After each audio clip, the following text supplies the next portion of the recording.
made up of steel, and it is having a weight of 10 Newton on Earth. So this sphere is placed on Earth, and its weight is 10 Newton. Another sphere Q is also made up of steel, and it is having a weight of 10 Newton on Mars.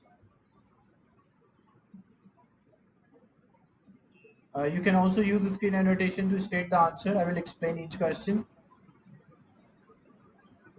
So it is on the Mars, the planet Mars, and the gravitational field strength of Earth is greater than gravitational field strength, and the weight is also 10 Newton. So another sphere is there,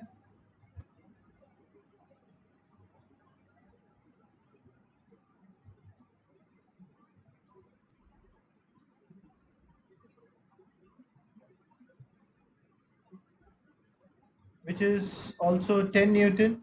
Look, weight is the product of mass into gravity. So as we know, if weight is 10, means the product of mass and gravity should be 10. So example, if the weight of this object, because the product of mass and gravity should be 10, as we know gravity of the earth is 10, so what should be the mass so that the result will be 10? So the mass will be 1. So it means this object will be 1 kilogram. But they mention the gravity of the mass or gravity of earth is stronger and gravity of mass is weaker. So it will be mass, weight is mass multiplied by gravity. So the product, because the gravity is weaker, so if earth gravity is 10, example for Mars I'm taking 5. It's not 5, I'm just taking as an arbitrary value. So if gravity of the Mars is 5, so how much should be the mass of the object? So it will be 2 kilogram, because 2 multiplied by 5 it will give 10. So if two objects have the same weight of on the planet, on different planets, it means the planet which is having a weaker gravity, the mass is higher, and the planet which is having a stronger gravity, the mass is smaller.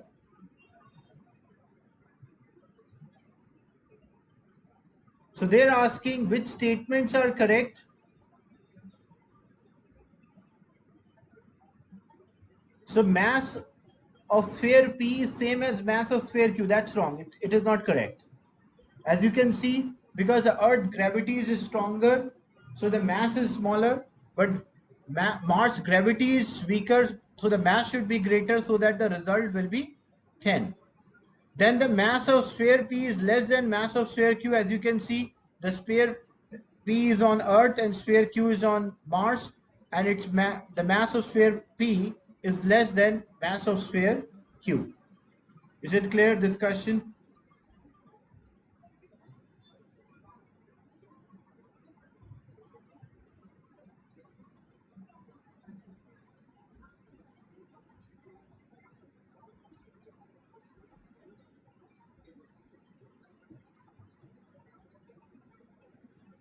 In question 6, the metal ball is attached to a cork and is lowered into a measuring cylinder. The mass of the cork is 4.6 gram. What is the density? So first it is 48, the volume. Then it is, when we add a sphere, it is 56. But when we add a cork, it is 80. So how much is the change in the volume when the cork is added? So it is 80 minus 56,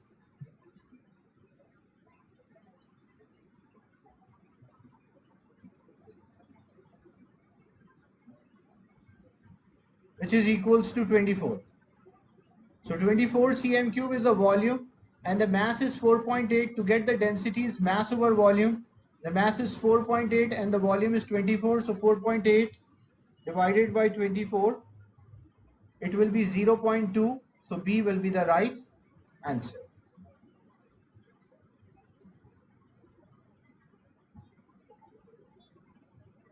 In question 7,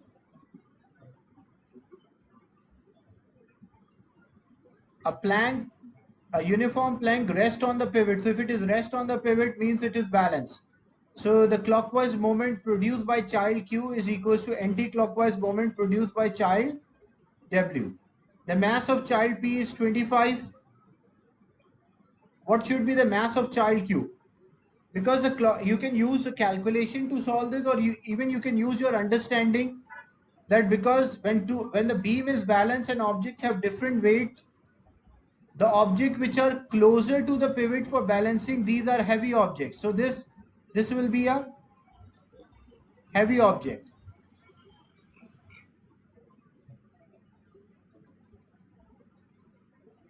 and the objects which are lighter, they are placed away from the pivot to balance with a heavy object. So as you can see, a child Q is at a distance of 1.5 as compared to child P. So it means child Q is lighter. So if child P is having a mass of 25, the mass of the child Q should be less than 25. So less than 25, only option is 20. So A will be the right answer. You can also do it by calculation. You can compare the clockwise moment equal to anti-clockwise. So this is 25 kg. 25 into 1.2 is equals to 1.5 into x. So 25 into 1.2 divided by 1.5, that will be equal to x. And when you work out x, it will come out as 20. So you can use the moment concept, the law of moment, or you can use your understanding of the topic that if two objects are balanced and they have different masses, the heavy objects are closer to the pivot and lighter objects are away from the pivot. Question 8 is a bit different. That's why we're not doing it now.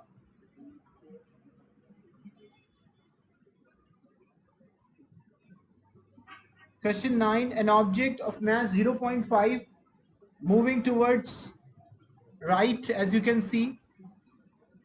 So which of the objects has an identical momentum? To have the identical momentum, they should have the same number, same magnitude, and they should have same direction. So you can see B is going down, so it is wrong.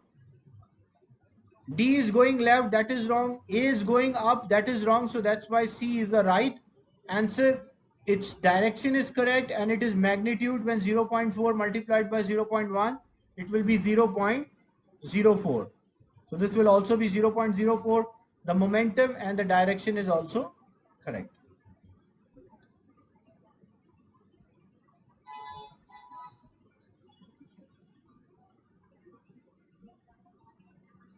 In question 10, a stone is dropped from the rest. So what is the starting speed? That is 0.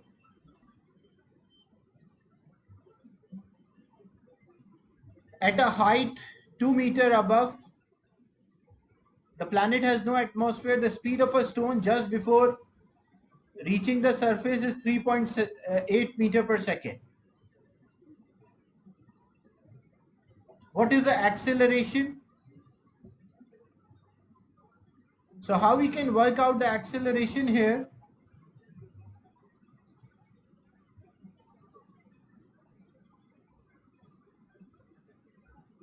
As we know, acceleration is a change in the velocity divided by time. We have the final velocity, we have initial velocity, but we don't have time. So we have to calculate a time, and how we can calculate a time? We'll use a formula: speed is distance divided by time. But here we don't have one speed, we have two speeds. One of this initially is 0 and finally is 3.8. So we'll take an average speed. When we substitute the speed, when two speeds are there in the question, what we do, we'll take an average speed, because the average speed is equals to total distance divided by total time. So what is the average speed here? Average of these two speed. So one of the speed is 3.8, another one is 0. So how I take average of the two numbers? So 3.8 plus 0, and that is divided by 2. So 3.8 plus 0 divided by 2. So average speed will be 1.9. So average speed is 1.9. The total distance travel is 2, and the total time we don't know. And when we solve this, because we are finding the time, so time is equals to 2 divided by 1.9. So 2 divided by 1.9, that is equals to 1.05. So 1.05 second is the time it will take to cover this 2 meters. Now to calculate the acceleration, the final speed, why we divided, as you can see here, we are finding a time. Speed is equals to distance divided by time. So this time will be multiplied there. So it will be 1.9 t is equals to 2. So we need t here. If 1.9 is multiplied, other side it will be divided. So it will be 2 divided by 1.9, which is equals to 1.05 second. So now we have the time. So acceleration is change in velocity. So 3.8 minus 0 divided by time, which is 1.05. So 3.8 divided by 1.05.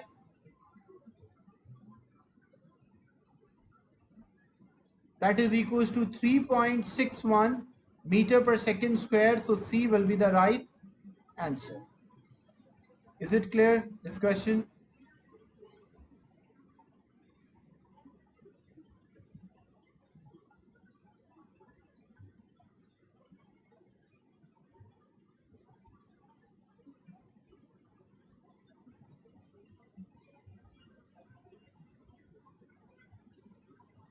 And question 11, as we did in the last session about energy, an electric motor uses 1000, so that is input, and it provides 450. We need efficiencies denoted by N. It is a useful output energy or useful energy divided by input energy multiplied by 100. So useful is 450 multiplied by 100 divided by total input, which is 1000. So it will be 45% efficient. And to calculate the power, because power is work divided by time, or power is force into distance divided by time. So we need a force, we need the distance, and we need the time. So A will be the right answer.